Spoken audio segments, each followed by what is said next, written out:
In Simcoe tonight, some people are preparing to do battle over a cell phone tower in their community.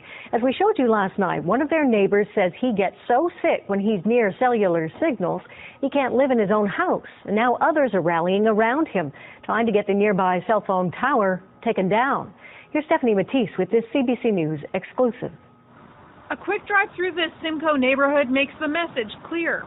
About 75 homeowners have been pushing County Council to move the cell phone antenna from the top of this water tower. Some of them met with CBC News to talk about their biggest worry. My house and the house of my husband and my neighbors.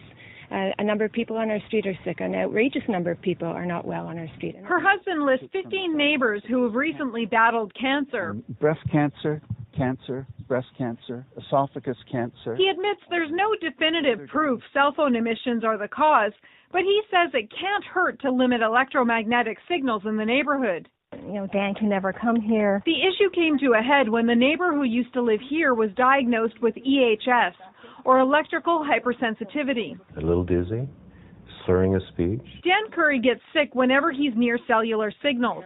With this tower looming over his backyard, the Currys had to leave. Also in the shadow of the tower, there's a schoolyard, a hospital, and hundreds of homes. The nursing home is first and then the hospital. We feel we're facing Goliath, and we need David to come forward.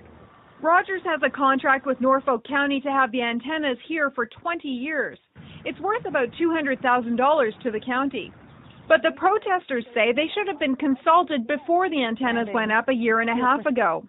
They did have some success in pressuring County Council last year. Council decided to negotiate with Rogers to move the cell phone antennas. But in November, Simcoe had elections and half of the council members changed. And residents say so did the political will. The group met with the new council this summer. Council will not hear it. But the mayor cut the meeting short and called the police to break it up. He says there's no reason to break the contract with Rogers. Prove that it's a hazard, but not prove it to me necessarily only.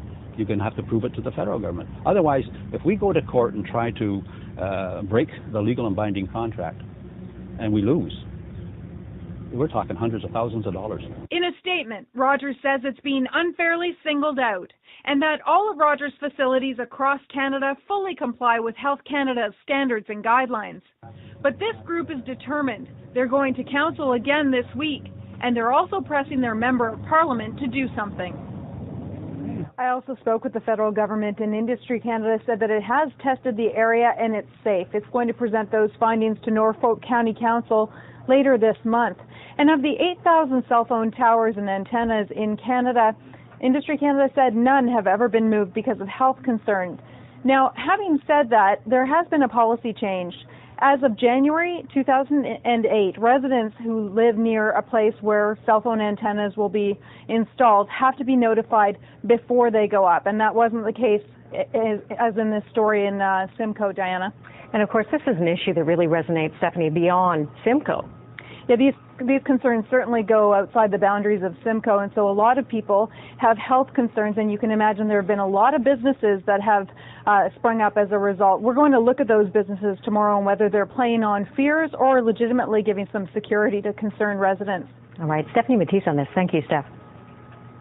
A war of words is erupting on the campaign trail over something Dalton McGuinty did during the 2003 campaign. It was on this day 4 years ago he signed a pledge put forward by the Canadian Taxpayers